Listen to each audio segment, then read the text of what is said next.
Okay, I've got my high school buddy's favorite toy, I guess, from the late 1960s, early 1970s. It's a Remco Tiger Cat, and I haven't done a lot of research on it yet, but I've already put batteries in it, and it doesn't power up. Here's the on-off switch.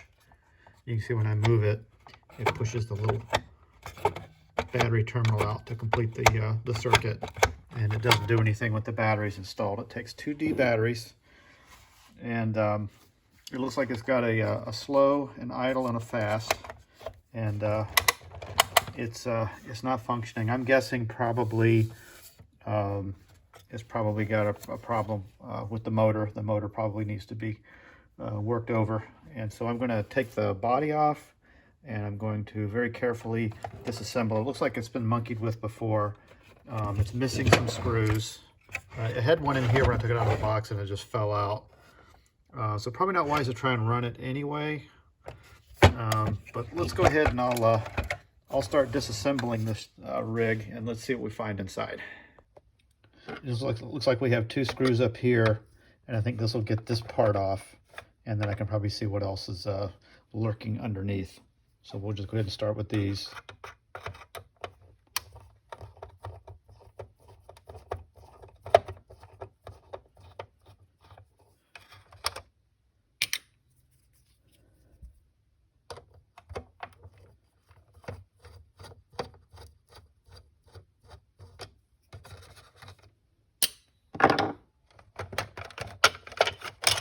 Okay, we'll carefully lower that off, and then we have the switch assembly, the gear shift, and that just attaches here on the back side of this terminal. And it just pushes that out.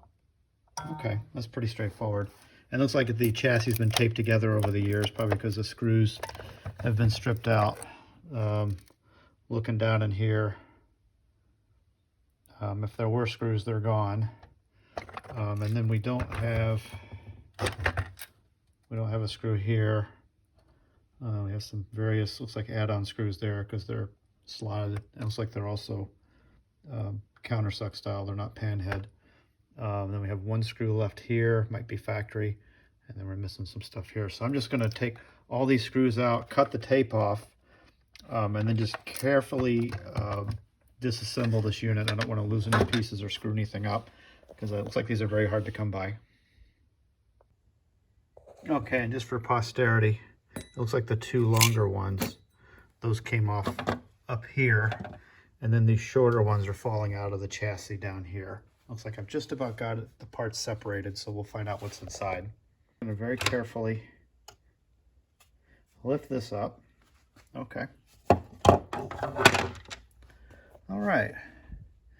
The good news is it looks like the drivetrain is in good condition. I don't see any stripped gears, and it sounded like it had an overrun clutch in it, which is a good thing. I'm sure this engages when it's seated properly. This has just kind of come out of its keeper right there. Just need to get that to go back in. I'm sure it will.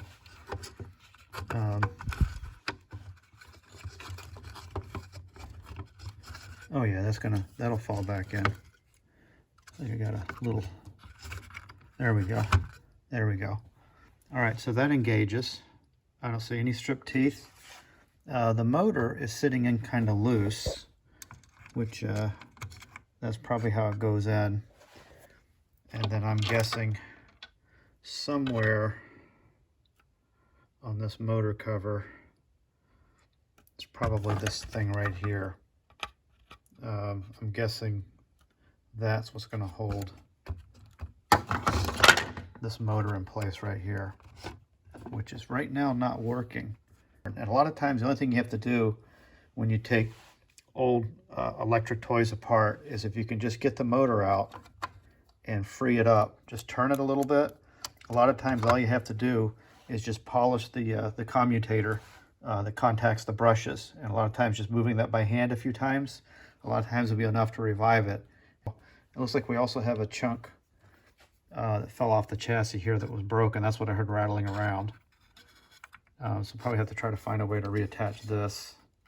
I'll either have to heat weld it or do a really good job with maybe some epoxy and some fiberglass mat. All the stripped out screws, I guess they threaded into here. You can see where these are broken. That's why those screws don't hold anymore. And that's unfortunate when the plastic gets old and brittle. This looks like this is styrene type plastic, which is real bad about doing that. I can see this one is damaged as well. So I'll do the best I can with that part of the structure. And you see this part right here, why this was wobbling around a lot. It looks like it also had a tab that it rotates on that's damaged. And I guess this is a slider here for, that looks like an overrun clutch actually. Or maybe that's a slider for high and low. Pretty interesting. But the gear set looks like it's doing good. So if we can just maybe get power flowing to the motor and get the motor to work. And then that's like the main challenge with this is going to be the broken mounts and the brittle plastic, coming up with a way to get these two halves reattached and have this thing working again. So looks like I got my work cut out for me, but it looks like I got enough to work here with. I think I can bring this one back around. I'm having trouble. I'm just completing the contact down here with my finger. I'm not getting this motor to energize. I'm probably just going to get the voltmeter out and see if I actually do have power coming there and there. It might be easier while I'm handling this. I may go ahead and just remove the gear train because it's pretty basic, right? There's an idler set here, and then you've got the one that goes from front to rear here. And I think the only way that's going to work for the shift lever, which is going to grab this here, just selecting between low and high. So we know this has to set here. So if I lift this out and set it aside, and then I just have the idlers here, they'll go there. I don't think that's going to be that big of a deal. Now I've got the batteries zip locked in, and then maybe I can get the voltmeter out and also try to manipulate this motor. And then I'll probably go ahead and put this stuff back on the top, and then I've got the lever so I can just have it on full juice. All right, so I'm real close to getting the electrical parts sorted out. I have a problem with this contact down in here. It's like been out of shape or something. So when you put the battery cell in, it only gets full contact if it's in at an angle. So you can see here where this part right here is contacting like it should. And when I put the probes on, I get 1.5 volts. But when I move it over to make room to put the other battery in, then I don't have power between these two contacts. So I'm going to have to go in and contour this. I'm trying to kind of show you in here where it just barely doesn't make contact with the battery. Can you see that down in there just like that? It's really hard to see. And I'm going to have to go in and just work that over just a little bit, and so that I've got contact there. And once I have that fixed, then when I put my probes here, I wish I could kind of, it's hard to do it. It's hard to do it with these type of probes, but I'll give it a shot. I'm going to stick this one just down in here so that I've got positive connection, because I know that it works on this side, but just showing you, if I can put my multimeter here like this, and I'm going to put the probe here, you can see nothing happens. But if I touch the battery, then we get 1.5 volts. So if I take this and push it in, I'll get 1.5 volts as well. Or I can just take this and angle it like this, and now I've got contact down in there. See how that's touching now? And then if I touch this probe here, then I get 1.5 volts. So it's a very simple problem. It's just a matter of this piece of metal needs to be contoured so that when the battery is installed on the tray, this race portion doesn't get pushed away from the back of the cell. Easy fix. Okay, turns out that these energizers, for some reason, on the outer edge, they don't have any power. And the Duracells on the outer edge, they do have power. So maybe that was just some kind of weird tolerance stack that that side doesn't like it. So if I put my lead here and here, it's hard to do this. Let me see if I can do this holding the phone with my chin. I don't know how well it's going to come out.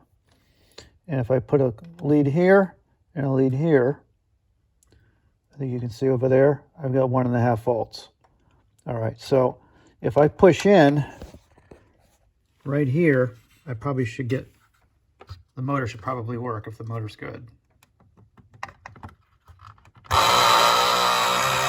There we go. And I'm having to lift up a little bit on this Energizer battery because of that lip it has. When I try to push the contact over to it, it doesn't want to go. So I kind of have to give it a little bit of a lift and push as I go. Okay. All right, so the motor's working. I need to get better batteries to finish testing it out, but that's a good sign. So we know the motor's going to work, which is good. We'll just roll it over real quick, just have a look-see. You can see the motor. I taped it in place so that it wouldn't rip the wires loose when I turned it on. You can see right there. That's working just fine. That looks good. I'm happy with that. Good. So, and who knows? Maybe that was a problem before why this thing wouldn't work. Is maybe just because it's got this these goofy Energizer batteries. They have this weird lip on them, and I don't get a voltage reading on the outer edge, which is where this side is where it rides when you put it in. That's the only way that's going to work. So the Duracell doesn't have that weird lip like the Energizer, and I get a voltage reading all the way around the edge of the battery, whereas in this one, this raised edge here, I don't get a voltage reading. And I don't know, maybe it's because the battery's older too, not sure. But I'll get a fresh pair of these to try this out when I finally get it all put back together. So looks like what I got left to do now, I'll move some of the pieces out of the way here. So you can see there's the gear train, which is in really good condition. All the gears look great. I think they just need to be cleaned up really good and maybe give them a fresh coat of white lithium grease, which tends not to harm plastic parts. There's the gear shift lever, which is also the on-off switch. And you can see we've got some broken towers, which I've got some of these in the parts tray here. They're pretty crispy. They can probably be reattached, or maybe I can come up with some trick way of fixing that. Maybe I can, I'm not exactly sure what I'm going to do there. Yeah, plastic stuff, when it gets old and brittle, that's always the challenge. We've got it in various places. I think that's where the gear selector lever goes. That's got issues as well. That one looks okay. This one over here is split open. And that one's broken as well. So yeah, probably maybe just a little, maybe I'll fill them with epoxy and drill them. Not sure. I might try to heat weld these back on. Although the plastic's a little thin to do that. I'm not sure what I'm going to do there. That's going to be the challenge there, is just getting the broken bits sorted out so that the thing can be reattached without having to use tape or zip ties. Cool. Okay, before I can get her back together, got the motor working, we showed that. These little posts are all over the chassis, and that's what secures the two halves together.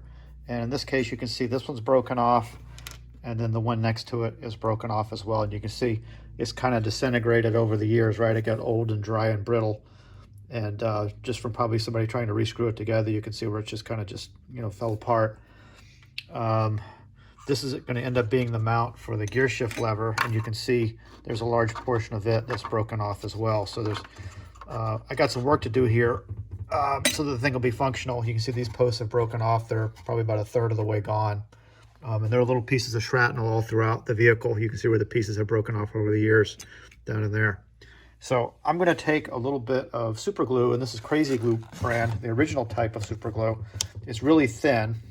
And then I'm going to take some baking soda. I'm going to use that as a filler, and I'm going to reconstruct this post and then I'm going to reattach them with just, you know, good old-fashioned super glue, and I'm going to add a little bit of baking powder around the joints as a filler and a strengthener. It'll kind of sort of work like maybe like fiberglass mat, and the super glue will soak it up, and it should do a decent job. This is polystyrene, and polystyrene, the bad thing about styrene is if you try to weld it this thin, you'll probably warp it. Styrene tends to shrink when you heat it, so I really don't want to warp the body out. So that's the plan of attack we're going to go with here. I'm going to take a little bit of tape, and I'm going to tape this one up a little bit so that I've got a tube to pour the baking powder and the super glue into, and I'm going to basically recast the third of this that's missing. And this stuff, when it cures up, you can drill it, you can tap it. It should take wood screws or sheet metal screws fairly easily to reattach it. So that's the plan of attack I'm going to go with on this. I don't have a whole lot to work with here, but I think I can get this fixed fairly easily. I've sanded this down, and that'll help the super glue bite into that good. I've got a little baking powder. I've got this taped up, and it's going to match the length of this one when I'm done rebuilding it. So let's stand this up like this. And I was going to take just a little bit of baking powder, and I'm going to put it right in here like that, and then I'm going to start adding super glue. Okay, so I'm going to take my super glue, and I'm just going to add a few drops as I go and soak that up.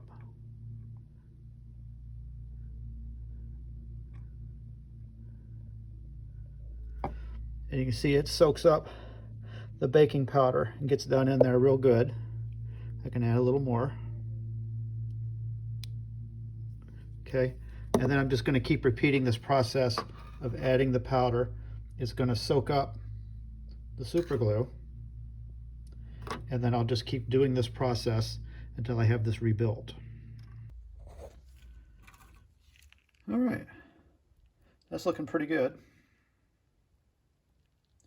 So what I'm going to do is I'm going to peel the tape off. Let me get this to come in focus for you guys. Come on now. God, that's irritating. All right, put it on my hand. I can see through the tape. I can see a few dry spots, but that's okay. When I unpeel the tape, I'll have more access. You can see how it's kind of leaked past the tape, which is why I'm wearing a glove, which is good because I'm going to have to blend all down the sides to make sure I don't have any spots that can loosen up. So I'll just keep adding the super glue and soaking it in until I'm, feel like I've got a satisfactory repair, and then I'll probably let it cure for a few hours. Super glue actually cures in the presence of moisture. So the air is probably a little dry in here because the heater's been on, but that's okay. It'll just take a little longer. I have the tape peeled off, and you can see I have some gaps that need to be filled. And the only thing I'm doing is I'm just going to go around and keep adding baking powder and a little bit of crazy glue, which is just cyacrylamide adhesive, just super glue, but the thin stuff, so it'll instantly soak into the baking powder. The baking powder is my filler and also my strengthener. And it looks to be doing, if I can get it to focus, it looks to be doing a pretty decent job. So I'll keep on with this and see if this rebuilds okay. And if this part works out, then I'll move to the rest of the parts of the vehicle. And I think this is gonna be the answer to fix this. There's the repaired part next to the one that wasn't repaired. It's just detached from the vehicle, and that turned out really good. Now I've already filed and sanded it into shape. So if I can get this stupid thing to come into view. There we go. That looks semi-okay. Do it up here. There we go. You get a good view of it. That turned out good. So I'm going to wait to drill it until I have the two halves together. But this is where it has to be received into, is one of these 1/4-inch holes. And you can see it falls right into that hole, just like it's supposed to. So that's going to line up perfectly when it goes back together. And then I'll drill through the top, of course. I'll just come in through here and drill that. And then I'll just use a self-tapping, like a wood screw or a sheet metal screw, like it was, what they usually do on plastic toys anyway. That's what they get. So I'm real happy about that. That method looks like it's going to work out just fine. All right, that's a decent repair. I probably got a little carried away with the baking soda and super glue around that joint where it connects. But I tell you what, I located it properly. I actually came in with the other side with a screw because the part's hollow, and I held it in place with a screw, and so that I knew it would line up with the chassis. So just like this hole here that has to receive that's going to go right on top with no issues. See that? It fits right on there. Fits perfectly. I have the other post reattached, and you see I've kind of done the same thing. I didn't get as carried away with this side as I did that side, but it's not even fully cured, but it is amazingly strong how this sets up. So let me just make sure that the posts both line up, which I'm sure they will. And there we go. It lines up on both sides, so I'm real happy about that. So that goes on like it should. That looks good. Yep, we're in good shape. Now that I've got these posts built up super strong, I'm going to save this one for last. And then in here, I know I've got to build these up a little bit where they're broken off. You can see they're both broken off here. And what I've done is I've rolled over the parting hat, the mating half here, and I've taken my micrometer and I've measured to the bottom of where that peg is going to bottom out at, and I've measured it against this edge right here where this is going to lay flat when it's together like that. So I know I need to be about 1/10 of an inch above this parting line. So I'm going to have to, when I set up my tape, I'm going to be about 1/10 of an inch above this, so that it'll be just touching the bottom of this when I put it together. Okay, that looks pretty good. I'm happy with that. Nice, neat, clean job. It might be just a tad higher than I need to be, but I can file it down. That'll be fine. So, yeah, a lot neater, cleaner job than I did on the first ones, although it's not hurting anything. I'm real happy with the way that one's going. So, I'll start pulling the tape off. Let's see what we got here.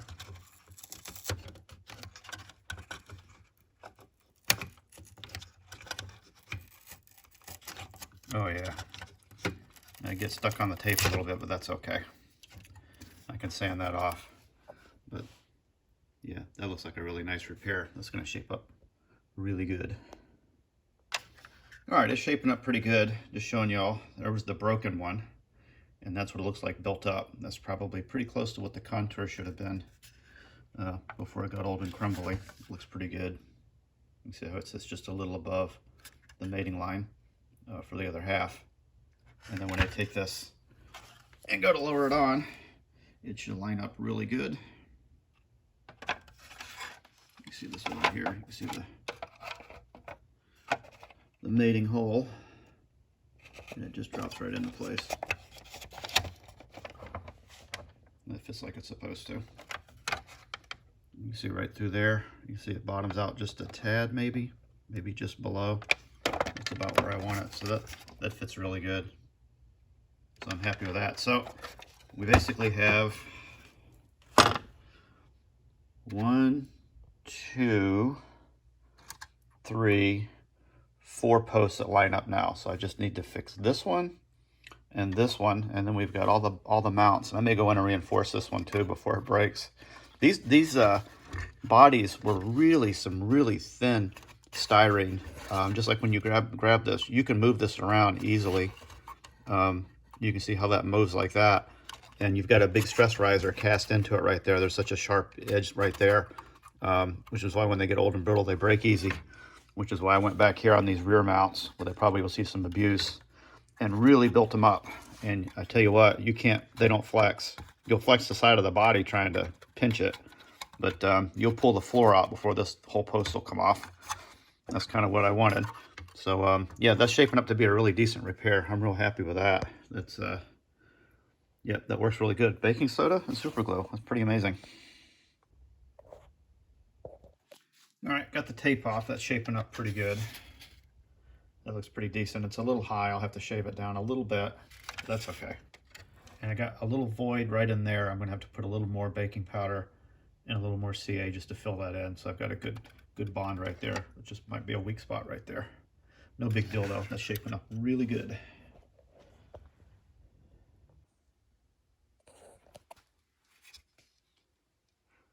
There's the pivot post that I've recast onto the chassis. I've already shaped it and everything. And I'm going to put the lever on here. And that goes on just like that. And the spring's going to fit against the other half of the chassis and allow it to pivot back and forth. And that's the gear selector, which I'm going to have to work this over as well too a little bit, I think. But I think that's going to work just fine. I think it'll be okay. I'll put the lid on and show you how it works with the lid on. All right, there it is with the lid on. And actually, if I just hold it upside down, it might actually be a little easier. And the idea is you push down against the spring to get it to overcome that little tab right there. So that's gonna rotate back and forth just fine without issue. So that's pretty cool. Oops. Let me just show you. There's the spring, and then there's the little pad that the spring rides on. I just put a little silicone grease on there to make it slide a little easier. But everything seems to work. It's working out just fine. Of course, I did manage to break off the one remaining post, so I'm going to have to reattach that, but I'm going to do the same kind of treatment here so that it doesn't break off. Again, all I did was I just bumped it while I was shaping this, and it just popped off. The plastic is so thin and so brittle. There's actually the only other thing I was trying to figure out was they probably didn't use super glue in the late 60s to put toys together, but they probably used MEK or acetone, which melts the styrene together. And there's a piece of the car body stuck in here under the motor, because I guess it was taken apart before. I know when I did the video and took it apart, you could see where the tape was running all the way across the chassis. So somebody had taken the upper body off, and I guess you can't take the body off because the motor sits over one of the locating tabs for the body. So I was hoping I could get the motor off and just reattach that to that little half moon that's missing on the body right there. See, that's where it goes, just like that. But maybe I've got some trick way once I get it back together. Maybe I can just go back in there with something really thin, and I just need to lay a little thin CA on that seam and just secure it. And you're not going to see it anyway. When the interior's in, you can't see the brake, and it fits close enough to the firewall. I don't think you'll really notice it. It's just a matter of just getting it to lay into place the way that it should. It's kind of hard to get it to do that. It kind of did it there. Yeah, that's pretty close. That's not bad. If it would at least go in that good, I could probably just go in from that side and just put a little, just a little bit of thin super glue and get into it from there. That'd probably fix that. But anyway, this is it's taken shape. I think we're getting real close to putting it back together and drilling out new holes on all the posts. And everything lines up really good. I'm real happy with that. I just got to reattach that one. And there's one little piece here that was loose inside when I took it apart. I'm going to reattach that as well. It's just a little, it's kind of a guide, I guess, for the drive shaft that runs through there with the gears. I'll reattach that as well and reinforce it. No big deal. But this chassis is really brittle. It's really brittle, but it's coming along. I think we're going to have this together, and it'll be a running vehicle shortly. All right, I'm pretty much ready to start drilling some holes and put the screws in. You can see everything lines up really good. Everything lays on there nice. So we got all our posts ready to drill. This one's marked. It came off a little off center, so I'm going to drill that one a little towards the edge of the hole on the cover, just so I make sure I got enough edge distance there. No big deal. I'm just showing you the gear train set in place. You can see here's our selector. So either one of these gears, this big one or this little one right here, would be idlers until this connects either end. So you can see, just moving this real quick, if I just move this little gear over by hand, you can see all the other gears turning here, which most of those are connected directly to the shafts. And then depending on which gear I select here or here, if I select this gear here with the slider there, it's going to engage this part. So that means the flow is going to flow through here. It's going to transfer through the little gear to this big gear, and then to this little gear to that gear, and then from this gear to this gear to this gear. And then if I select here, the flow or power would be going to from here to here to here to here to here to here. Pretty interesting. So anyway, enough of that. Let me work on getting this buttoned up. I am going to do just a little minor repair work to this old repair here, which I think you got one spot here that's a little loose. You can see that rock back and forth. So I'm going to have to go in and repair on that because I don't want to get all this put back together and then have this shift fork fail when we get this set back in place. So let me get that worked over, and then we'll get the cover on and we'll see if we can get this thing to actually run. All right, I did a pretty nice job just kind of improving on a pretty good repair that was probably 40 years old. I peeled off the paper that was in there, and then I just took and added some baking soda and some super glue. And this is rock solid now. This is not going to move at all. It's probably stronger than the original part. And I did confirm with the original owner of this this vehicle that his father had made the repair to this many years ago, probably 40 years ago. So I just improved on what was a pretty decent repair. I just don't want to have any issues with it once I get it back together. And this is going to drop in just like this. And you can see how the fork grabs the clutch dog, and then you can move it back and forth to select between high and low. Kind of cool, huh? Of course, this would have to probably be running to get that to line up. So that would go in there. And so on. I gotta just move the gear out of place too. I have to put that back. There we go. Cool. Hey, for all you guys watching, I'm sorry I've got so many sections to this, but I would feel a little remiss if I didn't share every little step with Robert as I repaired his childhood toy. I know it can be an emotional thing for people, right? Things that you had as a child that are dear to you. So I just wanted them to see what the inside looks like, because maybe he's never seen it, and maybe he'll never see it again other than this video. And I got the axles with the gear set in place. I cleaned the tires up last night. And just showing you, there's a kind of a little support box molded into the chassis on each side where the drive gear needs to go, or I guess this would be the ring gear, right? So if you put them both on the same side of each gear, the wheels would spin in opposite directions of each other, because these gears are going to spin in the same direction, the drive gears. And so the driven gears need to be on opposite sides, so that when the drivetrain's engaged, both pairs of wheels spin in the same direction. That's all. Just thought I would share that. So sweet piece of engineering. Remco, they were around for a long time.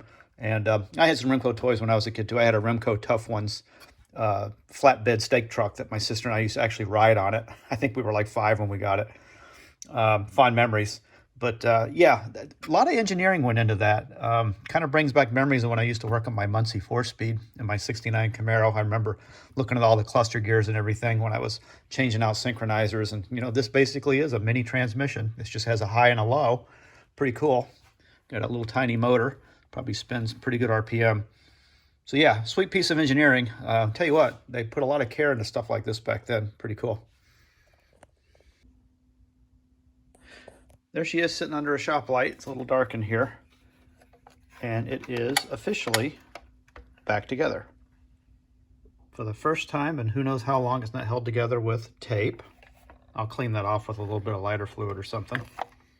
And just because I'm a stickler for details, I figured out that the 2 remaining screws the vehicle had for the chassis were number 4s, and they were 3/8 inch long, not a 1/2 inch. So I procured these, got the exact same length, so that way all of the screws holding it together match. So if at some point it has to be disassembled, it's got the same size screws that go back into all the holes to avoid an incident. So that looks factory now. Those would be the same zinc or CAD-plated screws that would have left the factory with. So that looks good. So I'm going to put the body back on it, and put batteries in it, and let's see if we can get her to power up and move under her own power for the first time in many, many years.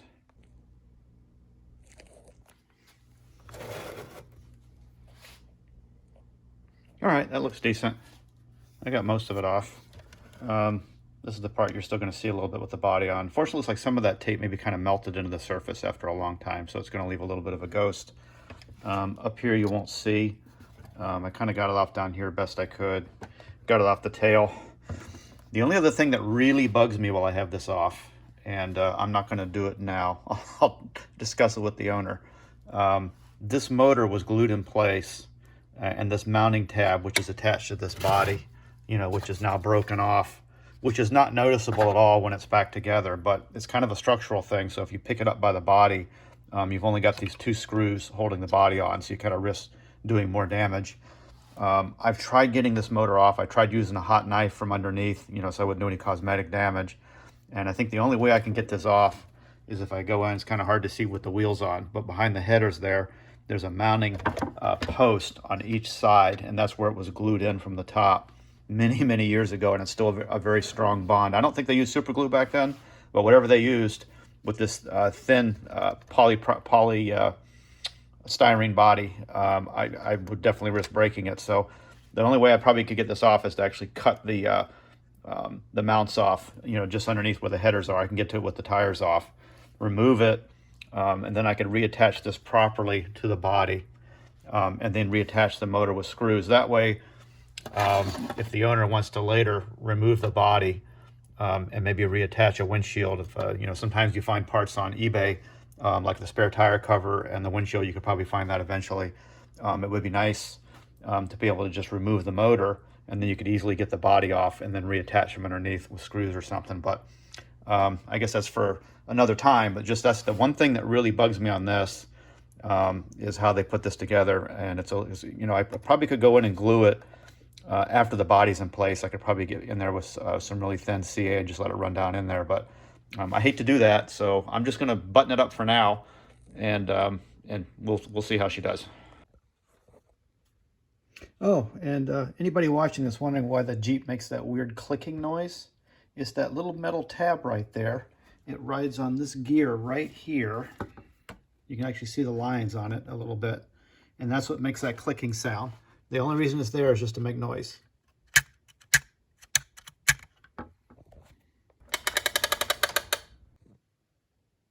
I picked up some new energizers and just showing you the old one right here. You see it's got that goofy lip around it where you don't get a voltage reading. And then the new ones don't have that, and so those should work just fine. Last call. All personnel stand clear. About to go hot.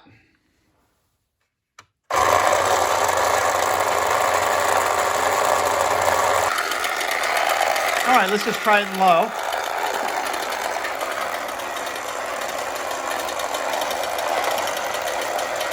But that's working pretty good.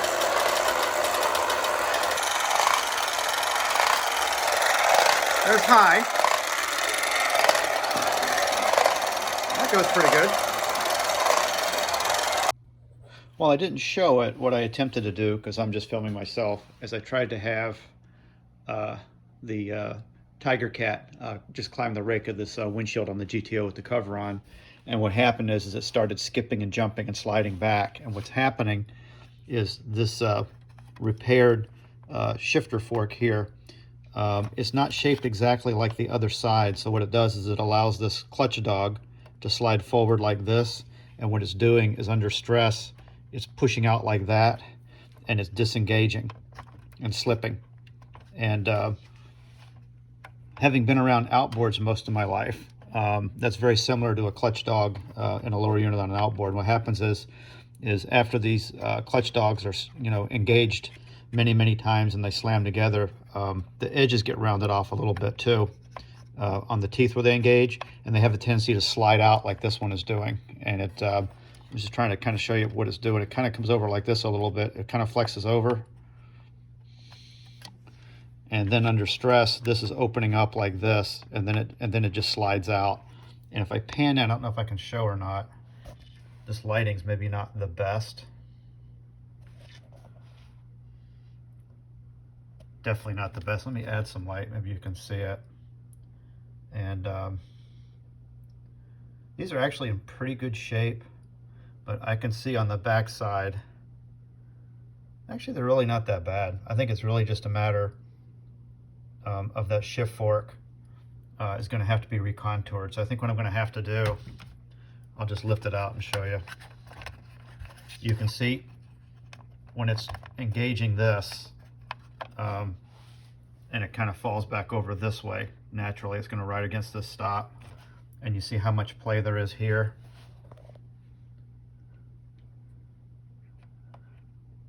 So that shouldn't have that much play. That's what's allowing that to jump out. So you can kind of see how the shift fork is not shaped exactly like the factory side. You see it's got a little bit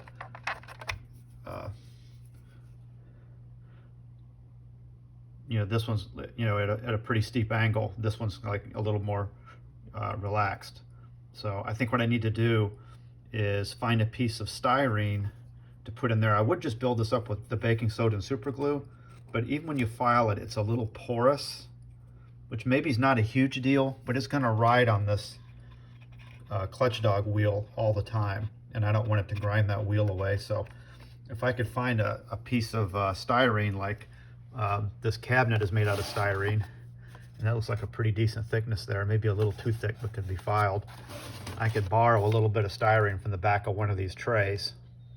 I only need a little tiny piece, and then I could attach it in here and then maybe file it down to fit, and so have this be a much tighter fit, so that when this is engaged, it's not going to allow that much play. Because see, when I put it over here into high, like that, it locks in place. It's tight, and it's touching this while it's in high. So it's actually kind of holding that in place, and it can't jump out. See, it has very little movement, and that keeps it from falling out of high gear. So, and I've already knocked this thing out of place, monkeying with it. But anyway, I think you get the idea. So I'm going to have to work this shift fork over, because pretty much when you try to use the low gear feature for the climbing, it's just going to keep jumping out of gear, and it's this clutch dog right here that just keeps popping out because it doesn't have enough, you know, just doesn't have enough tension on it to hold it in place.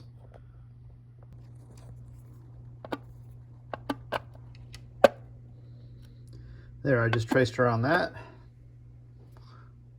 Why not? All right, just showing you.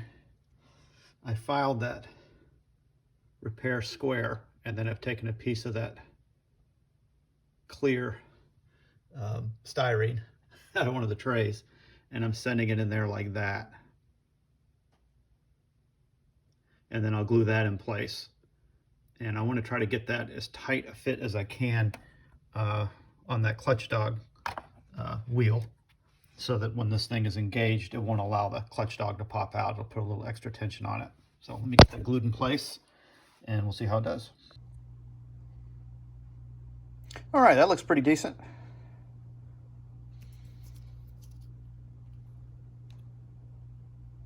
So you can see that now the shape is probably a little more symmetrical. So if I take this and lower it in place, okay, you can see the wheel fits in between there nice and snug now. So now I gotta remember where low is. Slow is right there. Okay, so if I push this forward, okay, now that's gonna be locked firmly into place. See that? And so now there's no movement for that clutch dog to pop out. So now it should hold low gear.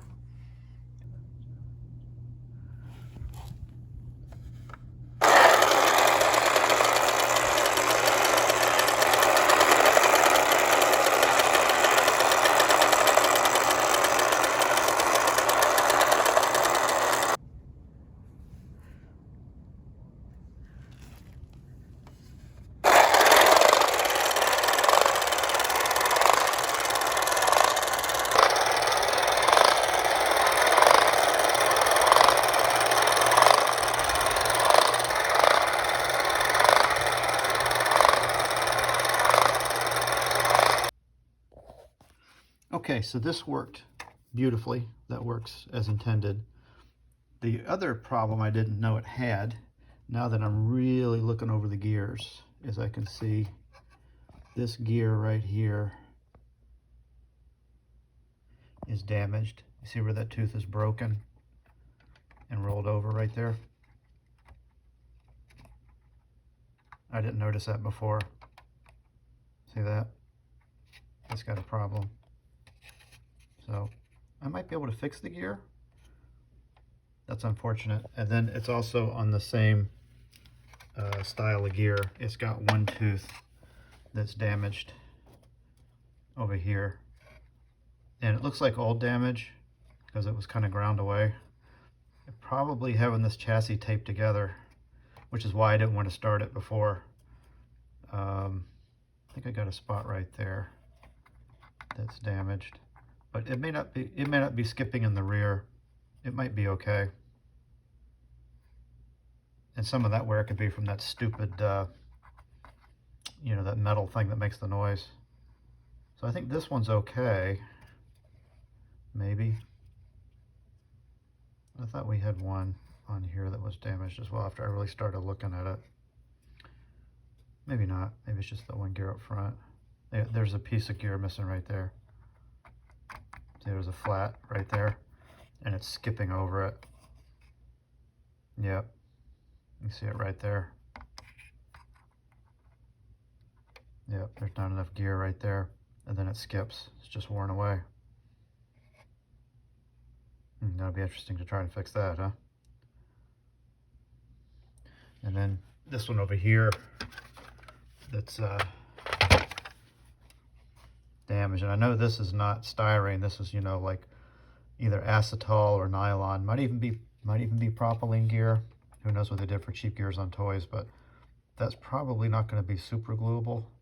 So I don't know what the solution is for that other than to find another gear.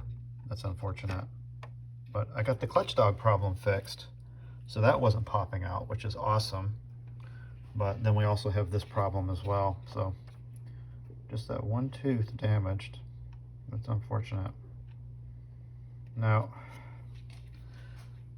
I'm wondering if removing that piece of broken gear, because it was folded over into here, it's probably still going to cause it to skip, would be my guess. But if I remove it,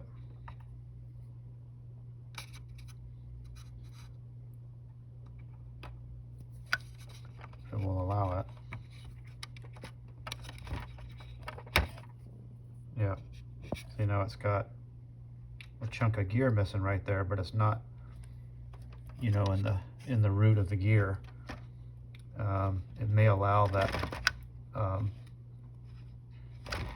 It may mesh better. It may be okay with just a little bit of the top of the gear missing, as long as there's enough contact on that when it goes around. That might fix that. The problem might be okay. This one's not in near as bad a shape, but it does have some significant wear in the rear, right there in particular. You can see where it's chipped right there. You can see this one's chipped. If I can go in a little farther. Yeah, you can see the damage right there. That's unfortunate. Yep.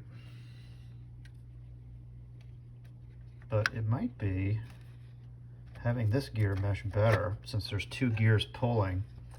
Maybe just having this one mesh a little better without having a piece of gear in the, you know, in the root of the gear.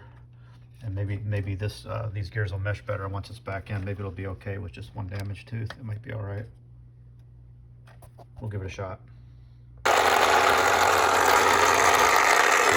it's showing, if I put it in gear, you can hear the front gear on this front axle skipping.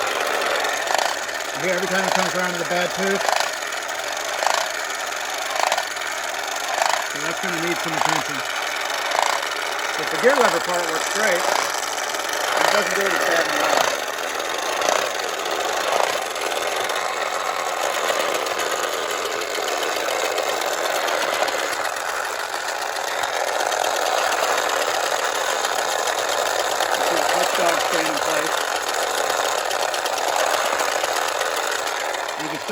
when it comes around to that bad tooth on that ring gear. You can see the wheel chatter a little bit right there. The back one, not so bad. It's okay. I think if I had one good gear up front, I think it would be back to pretty much decent running condition. All right, the joy of the internet. A problem that would have been without solution probably 30 years ago, right? We've got a pair of axles that came with, look like pretty decent gears. You know, obviously they're going to have a little bit of wear and tear, right? But they look pretty good. Let me just get these over here, right under the light so we can see. And yeah, we can just kind of turn these over by hand.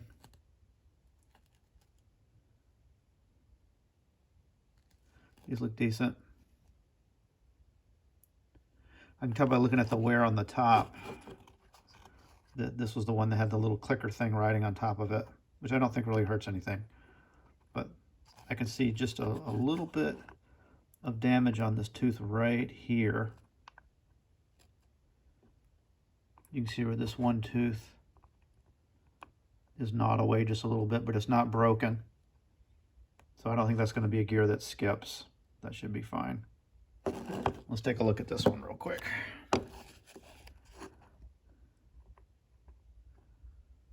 Yeah, this one looks really good. I see there's like a little bit of, you know, just minor marks, whatever. But I would say those are serviceable. Those are perfectly usable. Those should engage properly and they shouldn't skip. There's enough teeth left there. I think we're okay. Kind of look at the side profile. They look good.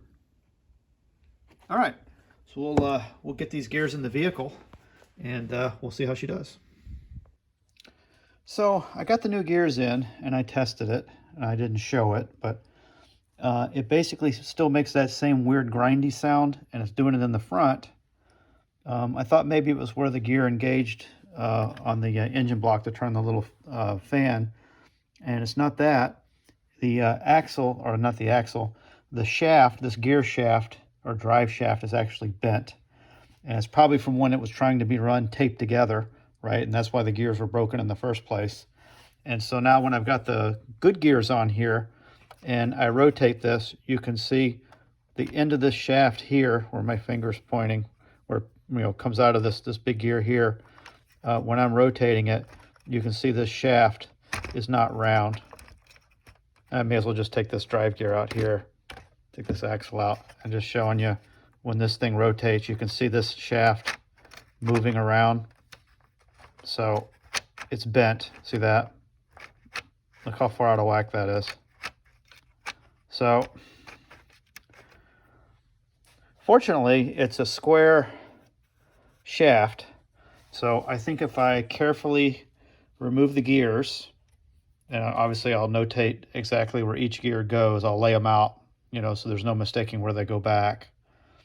I'm going to have to get these gears off of this and then put the shaft like in the vise or something like that, and then see if I can just get this shaft straight enough so that when this gear is on the end, it's not wobbling. Because what's happening is it's grinding it into the gear on the bottom that turns the fan. That's the gear right down in here, that gear. And then as this shaft wobbles, it's pulling this drive gear away from the driven gear here. And so then they're basically meshing and unmeshing, and that's what's going to end up breaking this gear again. So if I can get the shaft straightened and then get it back together, then I think I finally got it. So this has really been a challenge. The thing's crumbling apart while I'm trying to work on it. So I rebuilt the structures so that everything will stay in place. I can see I'm missing a chunk of chassis right here too, which should keep this from moving under power as well. There's a little piece that should look like this here that's also missing.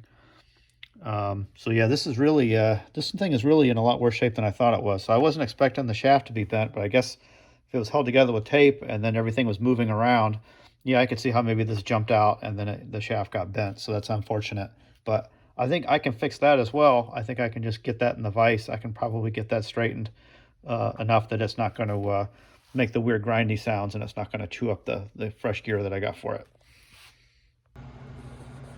Okay, I got the gears laying out, so I know exactly where they're going to go back. I got all the little bearings also positioned so I can remember where each little bearing support goes. Basically what I figured out here is that we've got a square drive shaft. It's just made out of like square bar stock. And I can see right here on this shiny spot on the shaft is where that bend kind of starts, and then it goes up, and you can see there's a lot of light between the flat edge or the straight edge and that drive shaft. And I have the same issue on the other end, and it looks like they're kind of bent in the same direction and the same way, which will make this easy to straighten it back out. Kind of makes sense, right? The bar stock probably wouldn't bend right on the edge. And just by coincidence, of course it's not really a coincidence, where this shiny spot is, where the shaft would be supported before it goes into the, right there, that's where one of those brass support bearings would have been, and that's where it bent. So obviously when this thing was, you know, not secured properly, and the two chassis halves are separating, and it's allowing all the stuff to move under power, it must have moved enough that it actually allowed the vehicle to actually bend the drive shaft, and it did it on both ends. Got a shiny spot there. Doesn't look like there's a whole lot of support going there, but I think there was a support bearing there. Maybe a little further back on that. Maybe I don't have this positioned exactly right, but I'm sure it's not a coincidence that the bends start where the shiny spots are. So let me, I'll get this in the vise, and I'm going to mark these so I know where the spots are for sure, where they begin to, you know, rise off of the straight edge. And I'll try to just kind of get this bent back into shape with a vise, and then see if we can get this sorted out so the thing will work properly. Hey, one more shot before I chuck it in the vise, just showing you how much space there is. I flipped it upside down. You can see how bowed this axle really is. It's really bent, and it's fairly springy. So, but you see how far out of whack that is. So, yep, I'm just gonna have to manipulate this and get it as straight as I can. It might be hard to tell with the eyeball method, but I think you can see this is pushed over that way a little bit. And it's pretty springy, but I'm gonna try to just grab it and move it over just a little bit and see if I can get that back into shape. All right, that didn't take much. All right, I think I'm about done fooling with it. That looks pretty good. It's laying pretty flat. You can kind of see a little light all around it. The bar's not, you know, perfectly flat itself either, you know, the way it's milled, but I don't have any ends sticking way up. Doesn't look like a hot dog in a hot dog bun. So I think that's pretty straight. I think that's gonna work just fine. I'm happy with that. And if I take this and roll it around, it should still stay. You know, I had to keep kind of going around and remanipulating it. So that's still nice and flat. That looks good. Roll it over one more time. Yep, that looks good. Yep, that's nice and flat. That looks good. That's gonna work out just fine. All right, I can tell by looking at that. And that noise you keep hearing in the background, the blowing noise, it's like 18 degrees outside, so I gotta run auxiliary heat in here. It is freezing in here.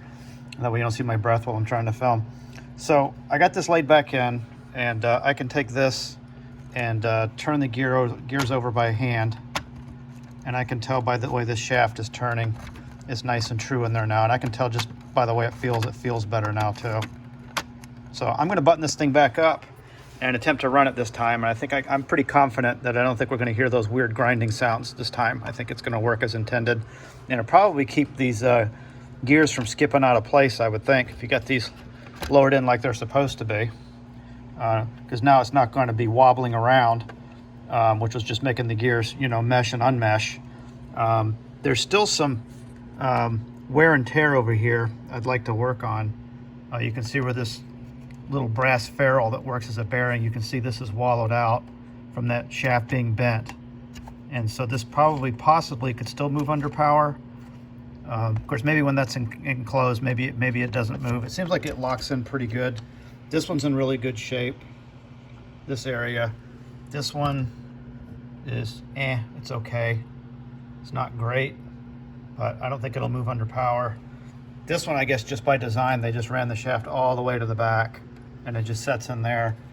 If it was supposed to have a ferrule, it was missing when I got it, but it kind of looks like it should have one there. Maybe I could try and find these in McMaster Car or something. It'd be nice if I could find whatever those are. It looks like they just used what looks like it's just a mini grommet and just used it as a bearing, you know, like little ferrules.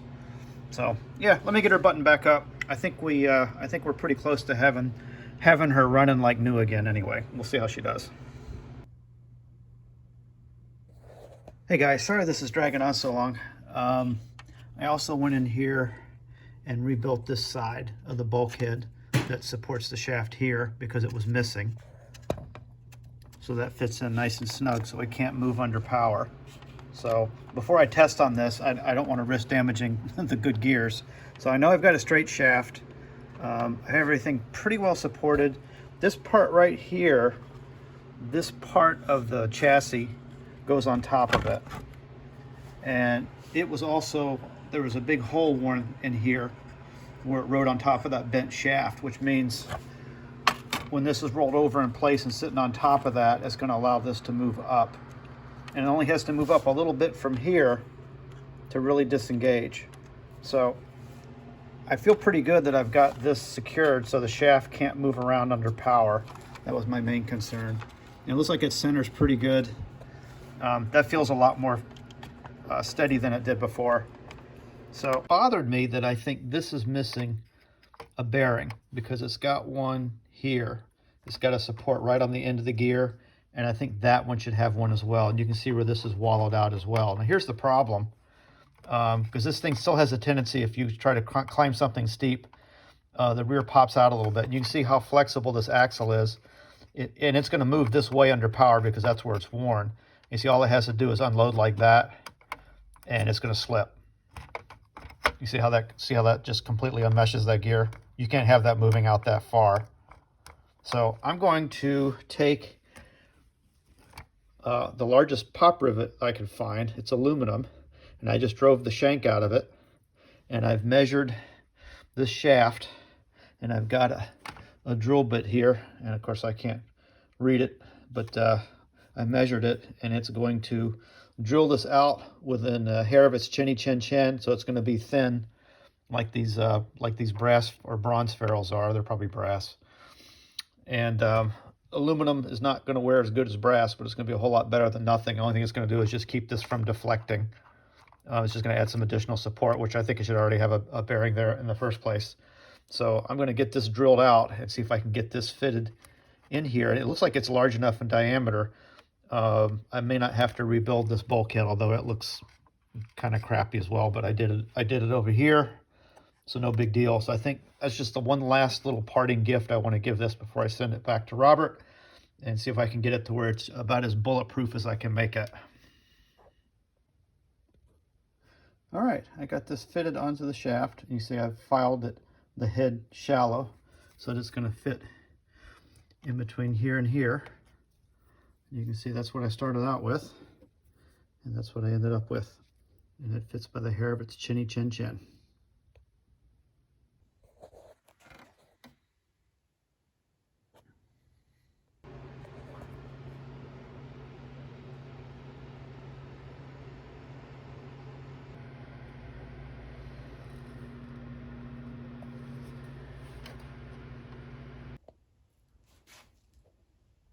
Oh yeah, that looks good. So now this will stay in place. You see that gear, that shaft moving nice and freely. That gear can't move around under power. It's in there nice and firm. I can't get it to move over. That's what we want. It's perfect. Good deal.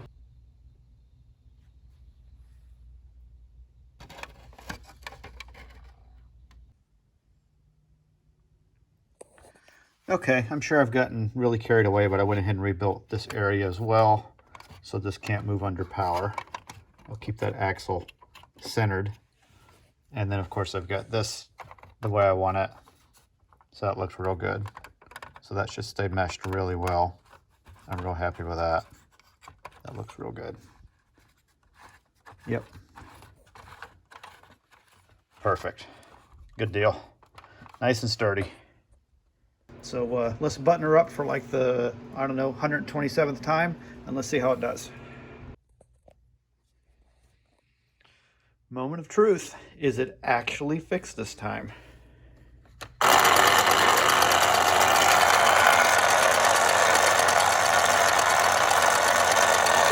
just going to put a little tension on the tire and see if I can get it to skip.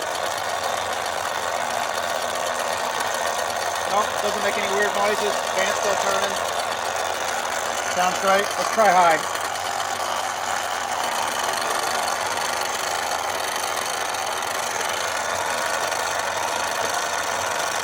Sounds good.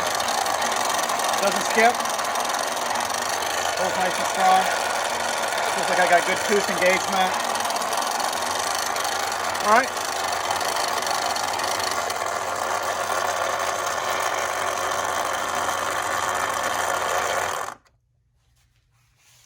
And like all Million Mile Garage videos, it wouldn't be complete unless there was an actual road test after the repair. So let's see how she does.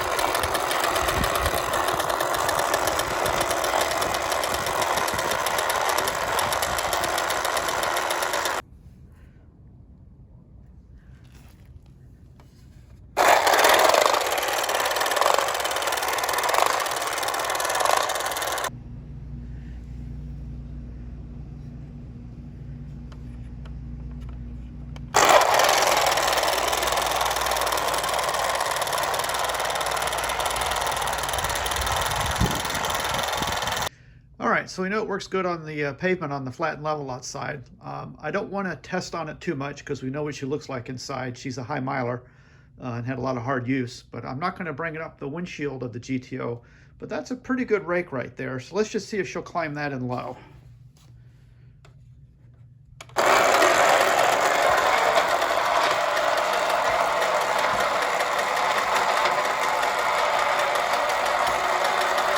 She's doing pretty good. Sure, why not? I wonder how it'll do going down.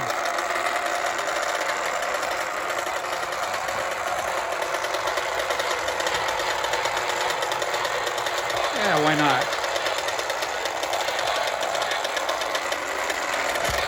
Sure. Let me just catch her before she goes off the end here.